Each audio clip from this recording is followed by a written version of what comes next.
All right, let's dive in. Today we're tackling something that might seem a bit dry, but it's absolutely crucial for any aspiring entrepreneur in India. You're talking about the legal maze of starting a business. Exactly. Yeah. Licenses, registrations, labor laws, all those essential ingredients for a solid legal foundation. Oh, you hit the nail on the head. So many entrepreneurs, they get swept up in the excitement of their idea and they completely overlook these vital steps. We're here to make sure that doesn't happen to our listeners. That's exactly right. And we've got a ton of resources to help us do just that. Articles, guides, even some advice from seasoned experts. All focused on the Indian business landscape, of course. Absolutely. So, what's our mission today? To equip you, the listener, with the knowledge to launch your venture confidently, legally, and without any unwelcome surprises down the line. It's kind of like having a legal roadmap, helping you swerve around those unexpected potholes and detours on your entrepreneurial journey. I like that analogy. Okay, so let's get down to business. Yeah. Imagine this. Your business is a building. Before you even think about the fancy interiors or the grand opening, what do you absolutely need? A strong foundation, of course. Precisely. And in the world of business, that foundation is your legal structure. And luckily, in India, you've got a variety of options to choose from, each with its own blueprint for success. So let's break those down, shall we? First Yeah. up, we have the simplest one, the sole proprietorship. This is where you and the business are essentially one entity. Easy to set up, but But there's a catch, right? right. You're personally liable for everything. Think of it this way. You're running a bakery, and let's say a customer gets sick from something they bought. They could come after your personal assets, not just the business ones. Oh, wow. So it's high reward, high risk kind of situation. To say that? Okay, so what's next on our list of legal structures? Well, next we have partnerships. Basically, it's like a sole proprietorship, but with more cooks in the kitchen. You're sharing both the profits and the liabilities with your partners. And just like with any shared recipe, clear communication and agreements from the get-go are essential. Absolutely. A well-drafted partnership agreement can save you from a legal food fight down the line, believe me. Okay, got it. Now, for something that offers a bit more protection, we have the LLP, LLP. the Limited Liability Partnership. Ah, yes. What's interesting about LLPs is they offer that perfect blend of simplicity and security. Each partner's personal assets are shielded from most business debts. It's like having a safety net, allowing you to take calculated risks without putting your personal belongings on the line. Exactly. Smart. So what about the most robust structure? Ah, you're talking about the private limited company. That's the one. Yeah. But I hear it's a bit more complex to set up. True. It does require more paperwork and compliance procedures, but on the flip side, it offers the strongest liability protection. So it's like building a fortress around your personal assets. Precisely. The company itself is responsible for its debts, not the individual owners. So how do you choose the right structure? It's like picking the right recipe for your business, isn't it? Absolutely. You need to carefully consider your goals, resources, and how much risk you're willing to take. And hey, if things change down the line, You can always adapt. You can change your structure as your business grows and evolves. It's not a one-time decision. that's a relief. Okay, so let's say you've chosen your structure. What's next? Time to make it official. Registration time. Now, I know paperwork can be a bit daunting for some people. Oh, tell me about it. But think of it this way. It's like getting your business its very own legal ID card. This is how the government recognizes your business. And how you interact with the financial system. That too. And here's the thing. Certain registrations are mandatory in India, regardless of your chosen structure. Oh, absolutely. These are like your business's essential documents, the must-haves. Like what? Well, you've got your PAN, your TAN, and your GSTIN, all super important. Okay, let's break those down one by one. First up, the PAN. Permanent account number. Right. What is it exactly? It's basically your business's unique tax ID, and you need it for pretty much everything. Everything. Like what? Filing taxes, opening bank accounts, you name it, even applying for other business licenses. So, I guess you'd say it's pretty important. Try running a business without a PAN. It's like trying to travel without a passport. It's proof of your legal identity in the financial world. Got it. Okay, what about the TAN? TAN stands for Tax Deduction and Collection Account Number. That's a mouthful. When do you need that one? If you're going to be deducting taxes from employee salaries or collecting taxes from your customers. Okay, so it's all about staying compliant with those tax regulations. Exactly. Transparency and accountability are key when it comes to taxes. Makes sense. All right, last but not least, we have the GSTIN. GST identification number. GST, that's the nationwide sales tax, right? Yep. And if your turnover crosses a certain threshold, you'll need this number to collect and pay GST. So it makes sure you're contributing to the national tax system and playing by the rules. You got it.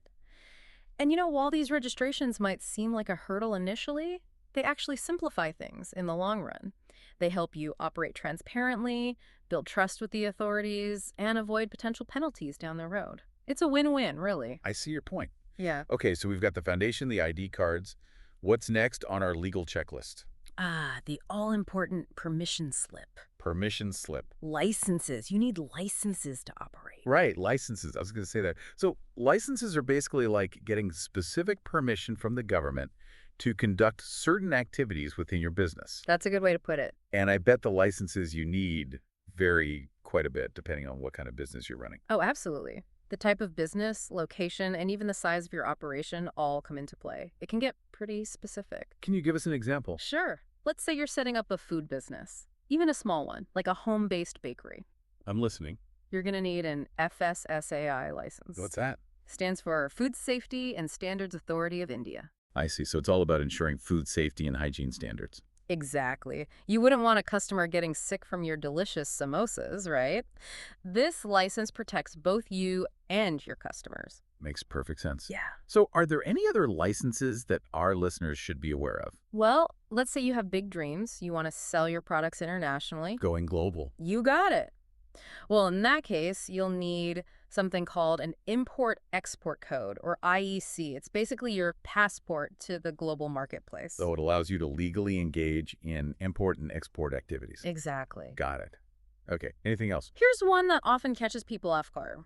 You might need a shop and establishment license. Wait, really? Even if you don't have a physical storefront? Yep. This license covers basic commercial operations, makes sure you're following labor laws, safety regulations, that kind of thing, and it applies to a wide range of businesses, even online ones. Wow, I didn't know that. So it sounds like it's always best to check with the local authorities to see exactly what licenses are required for your specific business. Couldn't agree more. Better to be safe than sorry, especially when it comes to legal matters. Okay, so we've covered the essentials. Choosing the right structure, registering your business, obtaining the necessary licenses, but there's another crucial aspect of legal compliance that we need to talk about. You're talking about labor laws. Exactly. We've talked about setting up the foundation, getting those permits, but now let's talk about the people who will bring your business to life, your employees. Right. Even if you're just starting out small, it's so important to have a good grasp of India's labor laws. It's about building a fair and ethical workplace. It's not just about avoiding those penalties, right? It's about creating a work environment where everyone feels valued and protected. Exactly. I mean, one of the most basic things is minimum wage requirements. You have to make sure your employees are being compensated fairly. Absolutely. And it's not just about pay, right? Having those clear working hours and leave policies is super important. Oh, absolutely. Imagine a workplace where nobody knows how much vacation time they get or what happens when they need to take sick leave. Chaos. Pretty much. Having clear policies, documented policies, creates transparency and builds trust. It just makes for a much healthier work environment overall. Right. It sets the stage for a productive and happy team. Exactly. And let's not forget those Social Security benefits. India has things like the Employee State Insurance, or ESI, and the Provident Fund, or EPF. Those are super important for employee welfare. It provides that kind of safety net in case of emergencies, unemployment, or even retirement. It's like contributing to their long-term well-being, in a way. I like to think of it that way. So, yeah, complying with labor laws isn't just a box to tick. It's about investing in your team and ultimately the success of your business. Happy employees, thriving business. Couldn't agree more. Okay, shifting gears a bit, let's talk about something that can be a real headache if not handled properly. Contracts. Contracts. They may not sound as exciting as, brainstorming your next marketing campaign, but trust me, they are absolutely vital. Why is that? Well, think of contracts as the blueprints for your business relationships. They outline all the terms, the conditions, the agreements with everyone, from your co-founders to your suppliers, your clients, your employees. So a clearly written contract can actually help prevent all those misunderstandings and disputes that can sometimes pop up. Exactly. It's a proactive approach that can save you a lot of headaches and legal fees down the road. I'm starting to see a theme here. And one type of contract that's particularly important for startups with multiple founders is the founders agreement. Okay, tell me more about that. Well, it's kind of like a prenup, but for your business. A business prenup. Interesting. It outlines each founder's roles, their responsibilities, their ownership stakes, and crucially, what happens if someone decides to leave the company or if, disagreements arise. Having these sometimes difficult conversations up front and putting everything in writing can really save you from a world of trouble later on. I can imagine. So basically, address those elephants in the room early on. Precisely. Makes sense. And while we're talking about agreements, what about those non-disclosure agreements, those NDAs? Ah, yes, NDAs. Those are essential for protecting your startup secret sauce. All that confidential information. Right. All those unique ideas, business plans, customer data, that's all valuable stuff, Yeah. especially in those early stages. Absolutely. You want to protect that intellectual property. And when you're drafting these agreements, just remember, clarity is key. Be very specific about what information is confidential, how it can be used, no vague language that could lead to loopholes. Okay, so contracts are like the guardrails on the entrepreneurial highway, keeping everyone on track and preventing those legal collisions. Great analogy. And speaking of safety nets, there's another big one we need to discuss. Insurance. Insurance. It's not the most glamorous topic, I'll admit. True, but it's essential, especially for a new business. Think of it as a financial cushion to soften the blow when the unexpected happens. And let's be honest, the unexpected happens a lot in business. All the time. So what kind of insurance should startups be thinking about? Well, there's general liability insurance. That one protects you against claims of, say, bodily injury or property damage that might happen because of your business. So like a customer slipping and falling in your store Yeah. or a product malfunctioning. Exactly. It can help cover those legal and medical costs so you're not completely wiped out financially. That makes sense. What else? You've got property insurance, which covers your physical assets, your office, your equipment, your inventory, things like fire, theft, natural disasters, that sort of thing. So if something happens to your workspace, you're not starting from scratch. Okay, and what about if you have employees? What kind of insurance do you need for them? Workers' compensation is a big one. Workers' comp. That covers medical expenses and lost wages if an employee is injured on the job. You got it. It protects both the employee and the employer, ensuring everyone is taken care of if there's a workplace accident. Makes sense. Are there any other types of insurance that are particularly relevant in today's world? Well, in this digital age, you can't forget about cyber liability insurance. Oh, right. That's becoming more and more important. It's like having a digital bodyguard for your business. It helps protect you against losses from cyber attacks, data breaches, all those online threats that are out there. Protects your data and your reputation. Exactly. So yeah, choosing the right insurance is all about assessing the risks your business faces. It's about finding the right shield so you can focus on growing your business without constantly worrying about what could go wrong. Peace of mind is priceless. Wow, we've really covered a lot of ground today. From choosing that right business structure to navigating the world of licenses, registrations, and even those labor laws. It might seem like a lot to keep track of, but really it's all about setting your business up for success right from the start. Exactly.